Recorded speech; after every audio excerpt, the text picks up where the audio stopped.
অনেক বছর আগে রাত্রের বাজে প্রায় 2টা বা 3টা। তো এই 2টা 3টার সময় হঠাৎ কইরা এই আমার বাড়ির পাশে একটা কবরস্থান আছে, মানে ওই সময় যেখানে থাকতাম আর কি। তো কবরস্থানের পাশ থেকে মানে আমার নাম ধরে কে যেন ডাকতেছে।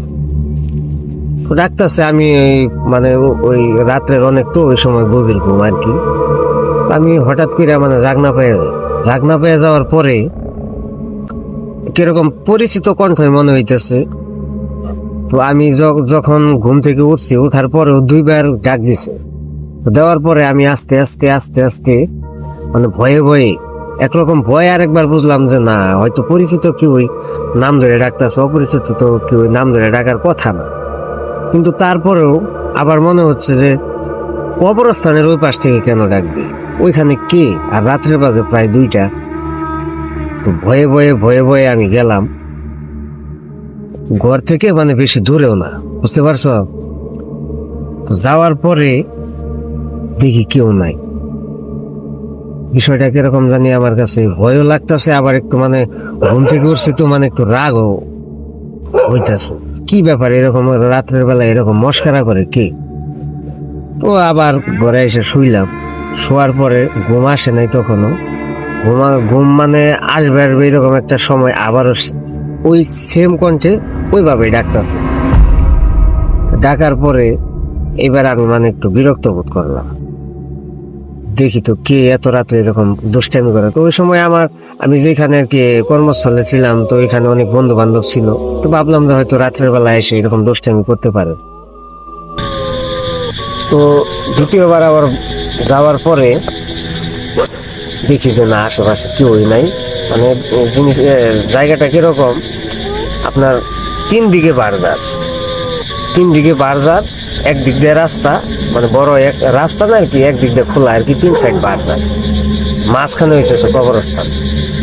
আমি ভয় না পাইয়া, মানে একটু রাগ আমার মনে মনে, ভয় না পাইয়া, ঠিক আছে, আমার কাছে আপনার ওই সময় বাটন ফোন ছিল, ফোনের মোবাইল লাইট জ্বালাইয়া আস্তে আস্তে দেখতে দেখতে আমি মনে করছি যে হয়তো বা কবরস্থানের পিছন দিকে কেউ শয়তানি করতেছে, আমার ভয় দেখানো। এইভাবে যখন আমি মানে লাইট মাইরা মাইরা, এই মোবাইলের টর্চ লাইট, বাটন ফোনের টর্চ লাইট তো বেশি আলো হয় না, এখনকার ফোনে তো মানে অনেক আলো হয়। দেখি না, আসলে তো কেউ নাই। হঠাৎ কইরা ওই পিছনে বারজারের কিরকম যেন একটা মানে ঝাঁকি দিল না, এরকম একটা আওয়াজ এলো হঠাৎ করে, 2-3বার ঝাঁকি দিল একটা বাঁশের ভিতরে। তখন আমি বুঝতে পারতাছি না যে আসলে জিনিসটা কি। আমি তখনও বুঝতেছি যে আমার বন্ধু, হয়তো আমার পরিচিত কেউ আমার সাথে দুষ্টামি করতেছে, ভয় দেখানোর।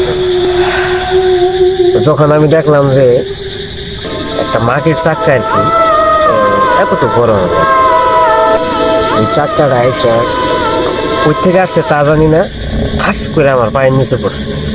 মনে হইলো যে চাক্কাটা ঠিক এরকম হবে, ঠিক আছে।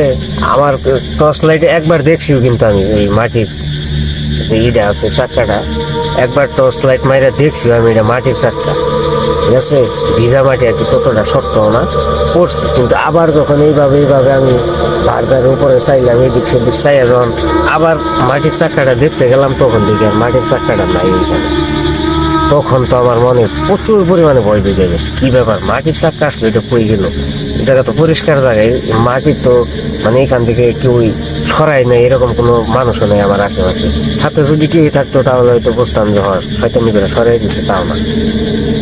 বিষয়টা আমার কাছে অনেকটা ভয়ের, ঠিক আছে। পরবর্তীতে আমি এক দৌড়ে ঘরে এসে বললাম, ঘরে এসে দরজা লাগাই দিলাম। দরজা লাগাই দেওয়ার পরে সেই রাতে আর কিছু হলো না। পরের রাত্রে আবারও ঠিক রাতের 2টা বাজে, ওই দিন আর কবরস্থান থেকে ডাকতেছে না। ওই দিন আমার দরজার সামনে এসে মানে 2-3বার করে, মানে জোরে জোরে, যখন দরজা, কাঠের দরজা ছিল তো, 2-3বার করে ঝাঁকি দিছে প্রথম, ঠিক আছে। আমি জাগনা পেয়ে গেছি, আমি জাগার পরেও 2বার করে এরকম করছে, ঝাঁকি দিছে। ঝাঁকি দেওয়ার পরে আমার একটু ভয় লাগতেছে আগের রাত্রে এই বিষয়টা নিয়ে। বুঝলাম মানুষ না অন্য কিছু, ঠিক আছে। তখনও মানে পুরোপুরি ভাবে বুঝতে পারি না কি করবো, ভয় লাগতেছে। কিন্তু আজকে কোনো কথা বলতেছে না, ডাকও দিতেছে না। আমি বলতেছি এই বাইরে কে আছে, কে আছে, কথা বলো না কেন, এরকম দুষ্টামি করতেছো কেন? আর আমি নিজ থেকে যাইয়া মানে নিজেই আমি ওই আমার রুমের ভিতর থেকে দরজার ভিতরে এমনি ওই ঘরে একটা লাঠির মতো একটা ছিল, ওইটাতে জোরে জোরে গুতায় মারতেছি আর বলতেছে বাইরে কে শয়তানি করে, এরকম দুষ্টামি করে। আমি কিন্তু বাইরে হইলে কিন্তু মানে ভয় দেখাইতেছি, উল্টা তার আমি ভয় দেখানোর চেষ্টা করতেছি। ঠিক আছে, কোনো সাউন্ড পাইলাম না, কোনো কথা পাইলাম না। পরবর্তীতে আমি ভয়ে ভয়ে হালকা কইরা দরজা, হালকা কইরা কাঠের দরজার, কিন্তু আপনারা জানেন যারা ওই এখনো যারা গ্রাম অঞ্চলে আছেন হয়তো অনেকের ঘরেও কাঠের দরজা আছে, এখনো আছে। ওই দরজার দুইটা পার থাকে এরকম। হালকা করে যখন একটু আমি করলাম, ফাঁকা করলাম, তখন দেখি একটা মানুষ দাঁড়াই আছে অন্যদিকে ঘোরা। ঠিক আছে, অন্যদিকে ঘোরা। ঠিক আছে, পরনে বেশি আলো নাই তো, মানে পুরোপুরি বোঝা গেল না, কিন্তু যেটাই পরা ছিল আমার মনে হয় যে তার একটা কাপড়, মানে একটা আছে না যেমন শার্ট পরা বা প্যান্ট পরা, নিচেরটা অন্য উপরেরটা অন্য, এরকম কিছু না। আমার মনে হইলো যে সে একটা কাপড় পরে গেছে, যেমন জুব্বা টাইপের যেগুলো আছে না, মানে মাথা থেকে পা পর্যন্ত একটা কাপড় একরকম দেখা যাইতেছে। আবার বলবো না সাদা, সাদা ছিল না, হয়তো পুরোপুরি অন্ধকারে বুঝতে পারি নাই। এইটা দেখার পরে তো আমার মানে গলা শুকিয়ে গেছে। ঠিক আছে, হঠাৎ কইরা এরকম আমি প্রায় 20-25 সেকেন্ডের মতো আমি দেখতেছি বিষয়টা ফাঁকা দিয়ে।